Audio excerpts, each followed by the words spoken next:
Coming up next on This Week in Torrance, fallen Torrance police officers are remembered for their selfless acts of courage.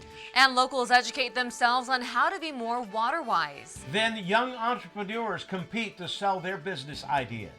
Plus, we've got full coverage of the Armed Forces Day Parade and weekend festivities you won't want to miss. These stories and much more are just seconds away. Your local news starts right now.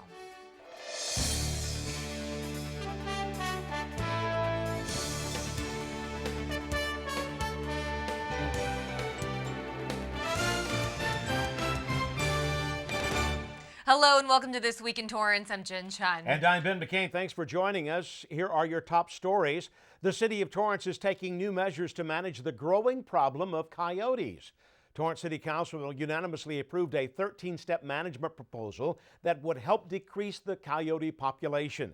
Presented by the Torrance Police Department, they shared a public service announcement that gives tips on what residents can do to deter them. The program includes community outreach along with trapping. In 2016 alone, there have been 99 coyote sightings, 46 attacks on animals, with 38 of these resulting in death. The city hopes this program will reduce coyote attacks by changing their behavior at early stages before they feel even more comfortable in residential neighborhoods. However, extensive research and reports done by authorities show that Torrance is currently in stage 4 of 7 behavioral patterns, which means that coyotes are comfortable being out in daylight and chasing animals. Some of the high priority areas include Hickory Park, Nadine Circle, Lago Seco Park, and Sleepy Hollow, which authorities plan to focus on. The Torrance City Council will be hosting an urban coyote management workshop in the council chambers on June 14th at 7 p.m. For tips, go to torranceca.gov. Fallen Torrance police officers were remembered for their ultimate sacrifice. It's been a tradition for the Torrance Police Department to honor officers who've died in the line of duty. The most recent police officer to be killed in the city was Officer Thomas Keller in 1986. Sergeant William Robert Lewis, Officers David Noel Siebert, and Gary Elton Ripstein were remembered for their sacrifices. The ceremony also paid tribute to Hazel Kenny, a crossing guard struck by a motorist. It's been a tradition for children of current Torrance police officers to participate in a flower ceremony for the fallen. Torrance retired Police Sergeant Ron Traber worked alongside 3 of the officers being remembered. We don't want to forget what they meant to us and what they gave to us and the community. The ceremony runs in conjunction with National Police Appreciation Week. Locals put on their thinking caps at a water-wise workshop. Guest speaker Russell Akiyama, owner of Sunflower Farms, talked about which plants are better to have around your home that won't need a lot of water. He shared the geographic outline of the city along with the types of soils that currently exist in Torrance. Akiyama says soil is key in making sure your gardens thrive during the drought. Attendees learned that they can have the best of both worlds by having a drought-tolerant and pollinator-friendly garden at home. This is a process that nobody has a monopoly of information on, and that gardening is something that everybody can participate in at any level. Akiyama encouraged people to be knowledgeable about their landscape in order to have a successful green space. I think it was just really informative, and Russell was a great presenter and sort of got me excited about what I can do next and how to make my garden not just full of succulents, but also make it beautiful with flowers. Sunflower Farms is a family-owned business that specializes in landscape design and services with over 40 years of implementation experience. 5 Torrance students graduating next month received financial help thanks to a local organization. The Torrance Rotary Club gave out $1,000 scholarships to each student who is planning to attend El Camino College. The soon-to-be graduates are selected based on their uniqueness and diverse backgrounds, along with their stories of success. Recipients spoke at the podium about their future career path and achievements. Many accomplishments. The thing that I'm most proud of is my ability to learn fast, and especially in languages. The awardees were Rianne Bayan from Torrance High School, Kaniz Malik from Sherry, Oshani De Silva Namila Saria from North High, Maria Marcos from South, and Dylan Lazote from West High School. The money will help students purchase materials for college in the fall. Every little bit helps, and to help encourage our students, give them time to really focus on their studies so they don't have to go out and work quite as much. This type of scholarship is so important. I think a lot of families are really worried about the financial part of going to college, so the scholarships give them the opportunity to have that step in the right direction. One of the students selected will be the first in her family to attend college. The event took place at the Depot Restaurant in downtown Torrance. It's a patriotic tradition that brings people from across the country together to say thank you to the men and women who serve in our armed forces. Torrance CitiCABLE reporter Hiba Samad was along the parade route at this year's 57th Annual Armed Forces Day Parade. From the United States Army Black Hawks flying low to World War II veterans to some of the highest-ranking members of the armed forces present, you could see red, white, and blue patriotic spirit down Torrance Boulevard.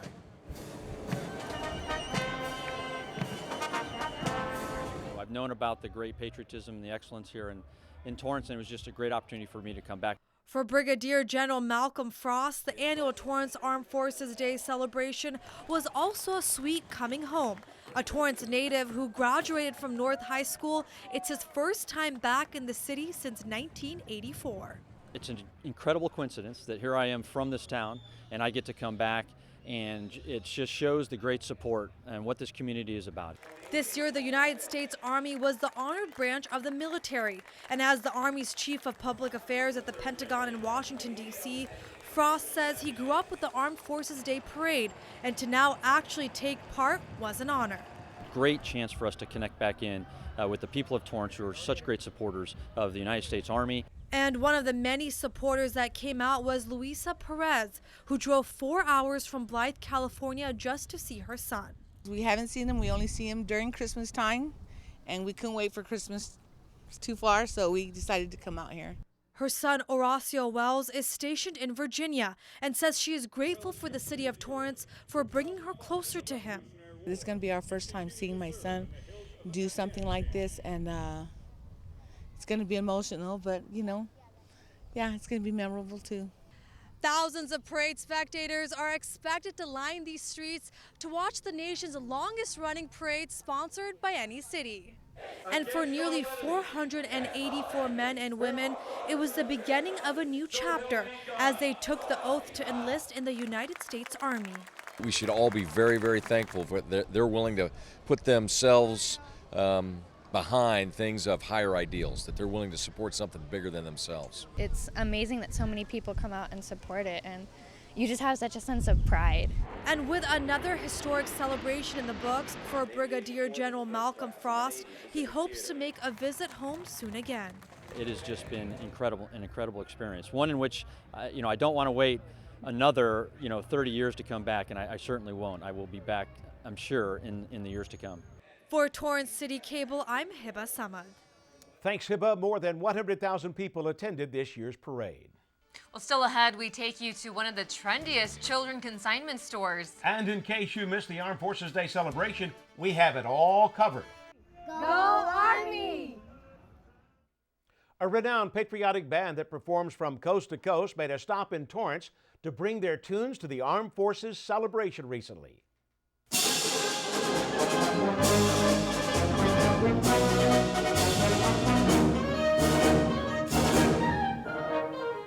The 300th Army Band, a 40-member instrumental ensemble, is Southern California's only Army Reserve band. It's led by CW2 Jeff Smith and is part of the U.S. Army Reserve and the 63rd Regional Support Command. The band performed a diverse selection of marches, classical literature, patriotic music, and vocal solos, to name a few. The soldier musicians come from all walks of life, and many travel as far as 100 miles or more to participate in the band's monthly rehearsals and performances. Interesting fact, it is a military unit and its soldiers must be trained and have all the basic warfighting skills. No matter where they travel, members say they have a common goal: to entertain, inspire, and use the power of music to instill a deep sense of patriotic pride. The group dates back to 1943 when it was first created in London. They have been part of the AFD celebrations for over 20 years. And hundreds of people waited in line to get a glimpse of the exclusive military exhibit. The parking lot just east of the Lifestyle Wing at the Del Amo Fashion Center transformed into a military zone as people had the chance to get an up-close look at 37 military vehicles and equipment from various branches. The U.S. Army Black Hawk was one of the aircrafts parked in the lot. Other highlights was the 11th Army Cavalry Regiment M1A1 Abrams tank, which is a heavily armored mobile tank designed for modern armed ground warfare. It is one of the heaviest tanks in service, weighing in at close to 62 metric tons. Also on display was the M88A2 Hercules recovery vehicle that is equipped with a crane that has a 31.8-ton lift capacity. It helps recover damaged, stuck, sunken, or overturned vehicles. There were also U.S. Coast Guard assets like the 29-foot response boat that helps with search and rescue, counter drug missions, and even coastal security. Spectators enjoyed the USS Nevada model ship, which is known to have served in World War I and World War II. Officials say there were more military assets at the exhibit site this year than ever before. A past tradition brought nearly 1,000 participants to the Del Amo Fashion Center to take part in the 5K run and walk. This year, honoring one of Torrance's legends. Here's Tao Ta with the story. And they were off as locals, military dignitaries, and supporters of the armed forces ran to remember the past and present members who served our country. It was also an incredible tribute to Torrance's hometown hero, Louis Zamperini, a World War II veteran, Olympic runner, and Torrance resident. I just heard he was like a local legend. I know that he has a movie that came out about him like flying airplanes and jumping out of planes and stuff. So he had a pretty influential, career. Wow, this is the first Armed Forces Day run and walk in tribute of hometown hero Louis Zamperini. Many here say they're participating in honor of a loved one who served. We're here to support the troops. They do so much for us and we just really appreciate it. So if we can help out in any way, donations, running a marathon, wearing the right colors, we'd love to do that. Torrance resident Chris Smith ran alongside his wife and 2-month-old daughter and says he's participating in this race for his father, who served in the Army for 20 years. It means a lot to me. I know it means a lot to him. He's really proud of me for doing this. Participants like Mike Riley came from Redondo Beach to show their support. Just to get some exercise and then to support the troops and the local community. Alongside police officers and firefighters, 200 of the participants were military units. My grandpa was in the Air Force. My dad did Reserve Work too. So when I'm here, I'm supporting them and everyone else who's ever served for our country. A special time for everyone to remember our nation's armed forces. And for Smith, it's keeping his father's legacy alive. He had wanted me to serve as well, and I took a different route.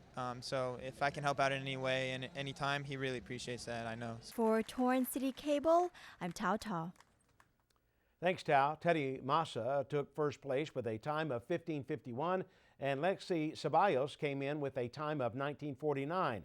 Winners in each age division had the chance to ride on a float in the Torrance Armed Forces Day Parade. And while the celebrations honored military members, they also remember the sacrifices loved ones make. Brianna Trutanich was at the military barbecue and luncheon. Before marching down Torrance Boulevard, hundreds of military cadets and active service members gathered at El Prado Park for a morning of activities, food, and fun. We show up early so the future soldiers can compete in competition before the parade. And afterwards, we all march in the parade together. Lauren Martinez and her 3 children came out to support her husband, who's a U.S. Army recruiter, and his company that was participating in the events. It's been really fun. We've been out here. We're enjoying the sun and the awesome weather here in Torrance.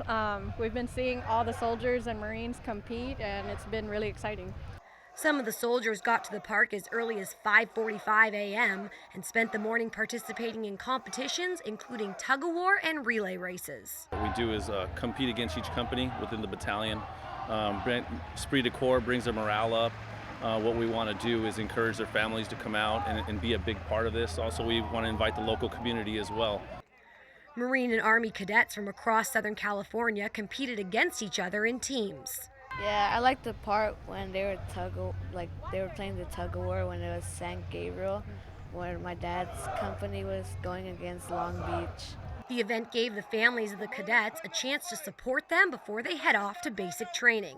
Active military members and their families also attended to support the cadets. Well, it's good to get public presence out in the community. Before these soldiers go off to basic training, we'd like to have their families see that there's a positive environment for them. Basic training is difficult. We like to foster that team spirit and camaraderie before they head out. And while things were winding down at El Prado Park, the Dignitaries Luncheon was underway at the Toyota Meeting Hall. The luncheon was held for military dignitaries and honored guests before they headed out to the starting line of the parade.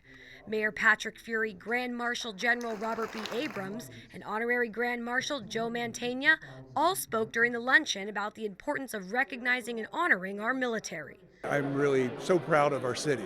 We are so patriotic. I mentioned in this speech that we have so many affinities to the military. It's a testament to the city that they set aside a day to do something like this. So it's, a lot of cities are known for a lot of different things. So the fact that Torrance is known for this is pretty good.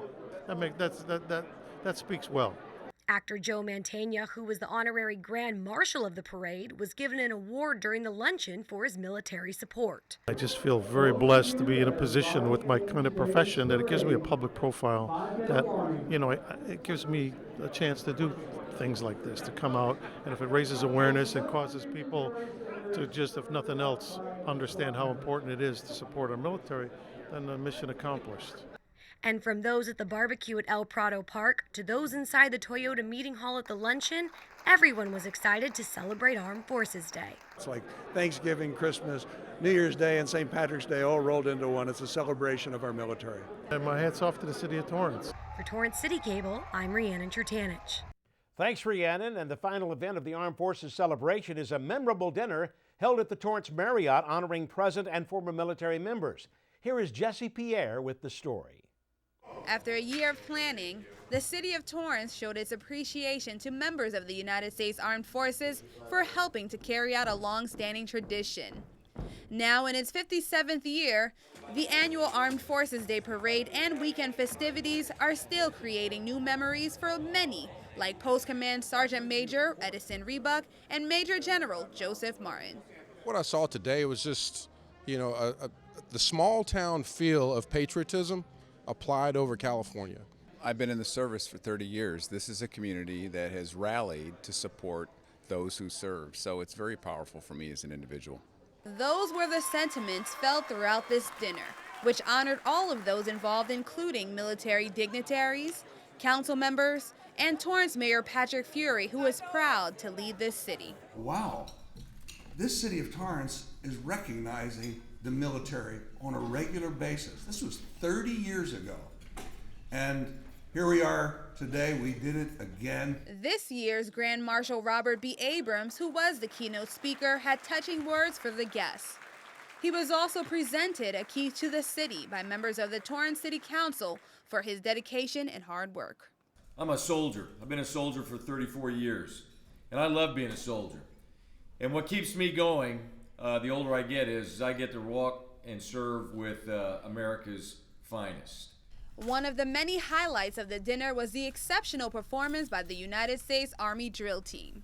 You have to go through a training cycle that is a month long, and then after that, you're pretty much training 8 hours a day constantly. Corporal Jonathan Little has been a member of the drill team for over 2 years, and performing on stage is something he will never forget. It's very honoring to be here performing for higher ranks and comrades, and it's very, very humbling. The dinner would not be complete without honoring the soldiers who have made the ultimate sacrifice. A table was set up for them in front of the room, and after a small ceremony, a moment of silence was held. While the evening was reserved to enjoy the culmination of the weekend and the hard work of many, plans will already get underway for next year's parade. For Torrance CitiCABLE, I'm Jesse Pierre. Thank you, Jesse. The Torrance legacy of the Armed Forces Day celebration began under the leadership of Mayor Albert Eisen in 1960.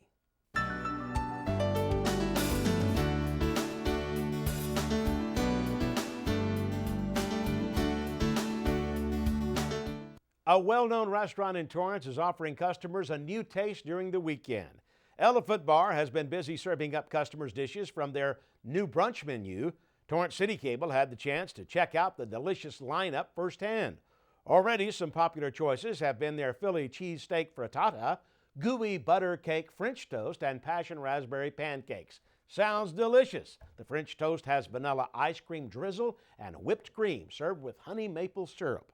The Director of Culinary Innovation says the creation of their brunch menu has been a long time coming, and they want to give customers craveable and affordable weekend options. First of all, size portions, huge portions we have on our breakfast brunch, and bold flavors. I mean, you cannot get like a sunrise tostada anywhere else. That's a very unique item with all those flavors on it, like the cheese, queso fundido, and all the good stuff, and the beans, refried beans, bacon, egg. It's good, great item. Gives us a chance to offer them some unique, fresh, bold flavors that we haven't been able to give them for a long time. Other breakfast choices customers have are eggs cooked to order, breakfast potatoes, and andouille potato hash. Elephant Bar has 28 locations throughout the country, and it's the first time they have ever offered brunch. Elephant Bar in Torrance is located on the boulevard at 21227 Hawthorne Boulevard. Budding entrepreneurs showcase their exciting new ideas and companies for the second annual Tiger Tank competition hosted by the South Bay Entrepreneurial Center. Common Sense producer and host Laura Fong was at this year's semifinals. I've learned a lot about what it takes to materialize an idea, to flesh it out with verbiage and facts and research to back up your vision. Lonnie Wade is a student at El Camino College and a contestant in the South Bay Entrepreneurial Center's second annual Tiger Tank competition. He and his two business partners created an app called Eat Better Today for EBT users.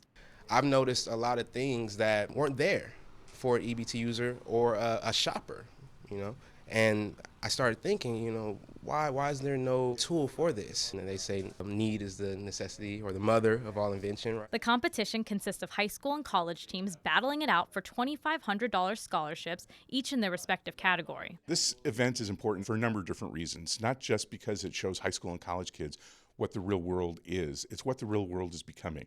We are becoming more innovative. Randy Klinenberg is a lead mentor and the pitch master for the SBEC and one of the Tiger Tank judges. The students have to basically do the same thing you or I would have to do if we wanted to prepare a business plan for investors. Now this is like the show Shark Tank, but here entrepreneurs are judged with a scorecard like this one for their pitches and businesses based on stuff like competitive advantage and financial data. Kepra Givens is another contestant on the college side of the competition. Her business is a daycare that runs on non-traditional hours. From Tiger Tank, I think I learned about business planning, the importance of having your numbers straight, and then understanding what is your competitive edge. Building your own business, it is so rewarding, and being a mom, it gives you what you want as far as that work-life balance. While Givens opened her business a couple months ago and Wade is getting ready to launch his app, they and the other contestants are still perfecting their pitches and discovering how much work it takes to grow a budding business into a success. For Torrance City Cable, I'm Laura Fong. Thanks, Laura. The Tiger Tank Finals will be held on June 2nd at the South Bay Entrepreneurial Center in Old Town Torrance. For more information, you can go to their website at the sbec.org/TigerTank16. Well, still ahead, the one and only Colin Kushner, Mr. Boomsauce, is back on the sports desk and has sports news coming right up. We'll have that and much more. We'll be back in just 60 seconds.